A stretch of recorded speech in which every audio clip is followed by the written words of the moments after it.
Hi, my name is Rebecca. In this video, I'll be telling you about my life.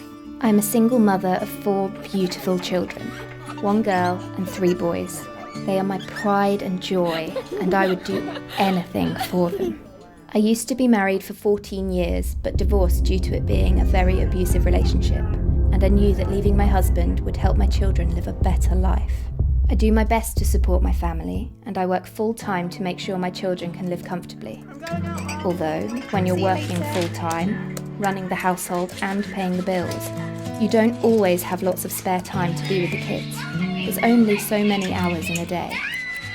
I knew that my eldest, Emily, when she was in her last year of high school, had a boyfriend, but I didn't really ask about who he was, how old he was, and what he did.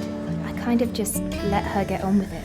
After a week or so, she started to come home with new shoes, clothes and jewellery, and I thought there was no way she could afford those things. I asked her where she got them from, thinking she had stolen them. Who gave you But them? she told me she was borrowing from a friend. Emily was always an honest and open girl, so I believed her. I knew she never liked telling lies. That was the first sign I missed.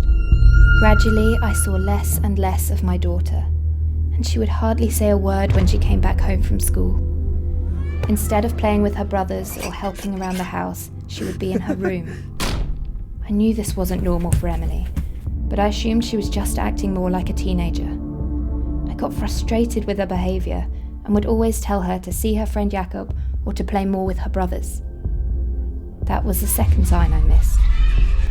Looking back, I just wish I put 2 and 2 together, but the busy day-to-day gets in the way. One day, I received a call from her school, and I got notified that she had not been attending classes and that her grades were quickly dropping. Hello, am I speaking to Emily's At mother? that moment, I knew something bigger was going on. When she came home from school that day, I was both angry and worried. When I was about to question her missing school, Come here, let me I took her hand and immediately noticed the bruises, and I could tell she had been crying. I told her to go up to her room and I would handle things from there. I felt ashamed that I didn't notice the signs sooner, and I felt as if I'd failed as a parent. I knew something wasn't right, but I only saw such a small part of what she was going through. As soon as I could, I rushed to our old home computer and researched what I could do. I came across knowthesigns.info, and it allowed me to learn more about the signs of exploitation and how to take action to make sure that my baby would be safe. 1 year later, and I am happier than ever now that I have my daughter back. I'm so thankful for knowthesigns.info for showing me the steps to take to remove Emily from the gang and to ensure her safety. It is a non-judgmental place to get more information on exploitation. I now realise that what happened is nothing to be ashamed about, as it can happen to anyone, and that getting help is okay. I make sure to have family time every week, even if the kids don't fancy it, and I'm always up to date with what my children are up to.